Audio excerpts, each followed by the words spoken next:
Loudest, I dare say. It was not I, the atheist, but Archbishop Rowan Williams, the head of the Anglican and Episcopalian Communion, who recently demanded that Britain adopt Sharia law, at least for its Muslim population, rather than face any more threats of terrorism or the inconveniencing propagation and promulgation of extremist ideas. Now, I regard that as not an accidental concession on the part of a spiritual leader of the West. I regard it as first, very suggestive, and second, almost inevitable. There is something, to me at any rate, I'll simply have to state it, masochistic about Christianity. It wallows in guilt. It believes its adherents to be guilty from before they were born of original sin. If someone despises it, it looks for the reason why that contempt might be justified.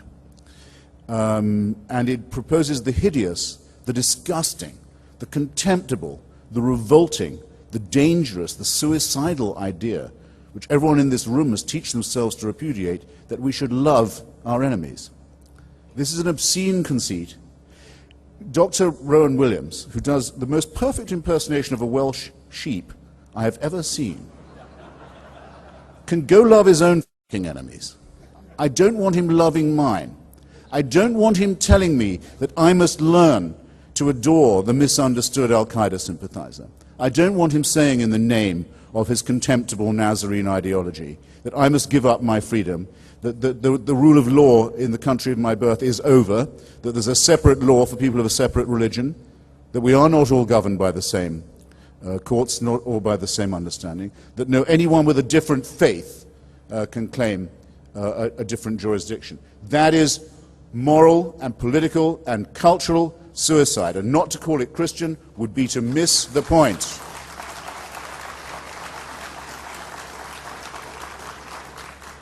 Now, there are those who say that Buddhism is not really a religion, and I know that Buddha is not considered by his fans to be exactly a god.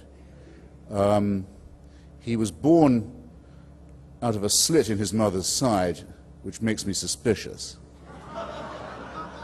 You notice how most religions seem to think of the birth canal as a one-way street. Something they abhor about the female genitalia. It puts me on my guard. All right, let them not say it's a religion. It's faith-based to me. It stinks of that. Burma, the Burmese military dictatorship, is a Buddhist dictatorship.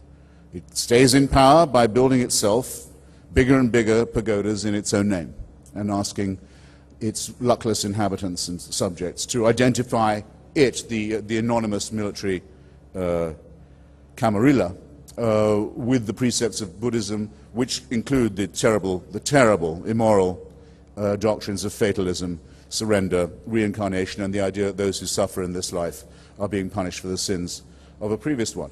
Okay, some brave Buddhists also oppose this dictatorship, but on no basis that one can understand except a rivalry within a certain cult.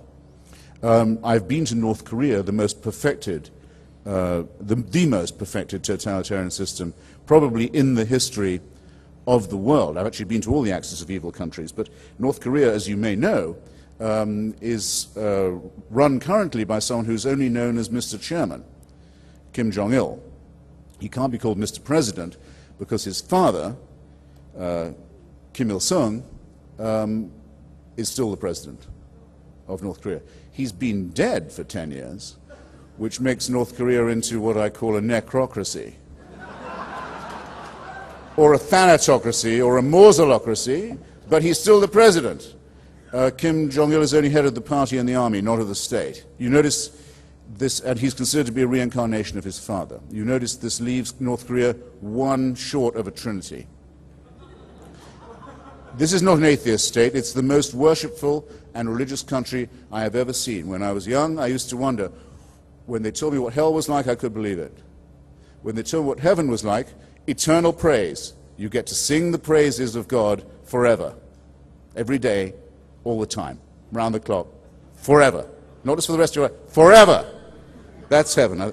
Sounds like hell to me, but I still couldn't actually imagine it. Now I've been to North Korea, I've seen it happen. That is your only right. the only right as a North Korean is to sing the praises of the eternal, thankful, beautiful, brilliant leader for all time. Don't let Dinesh or anyone else fool you by saying that that is secularism. You might not have thought this election, this our great republic, the United States, was being fought to a very, very high standard from the start, and nor it was. But if you've noticed, every one of the cheapest and nastiest moments in this campaign, from both sides of those seeking not just the nomination but the presidency, has been inflicted upon us by a clergyman. All the low moments in this are the greatest secular, constitutional republic, the only country on earth with a secular constitution, the only one that has a constitution that doesn't mention the word God, anyway, and by design, has been subjected to a consistent attempt to degrade the political process by people who prove that anything is permissible to any thug, any bore, any demagogue, any racist, any creep who can get the word reverend put in front of his name. Whether it's Jeremiah Wright or Hagee or, my favorite, the Reverend Rod Parsley. Sounds like a P.G. Woodhouse character on a bad day. One of McCain's advisors who says that the mission of the United States is to have a holy war with Islam. In other words, don't, as we have been up till now, don't confine your apprehension, ladies and gentlemen, of this threat to in partibus infidelium, to those countries far away on the horizon and far out of our immediate ken, where barbarism and superstition reigns. Bear in mind that this nonsense, this idiocy, this evil, this wickedness is coming soon to a place near you too, and get ready to resist it while you still can. Thank you.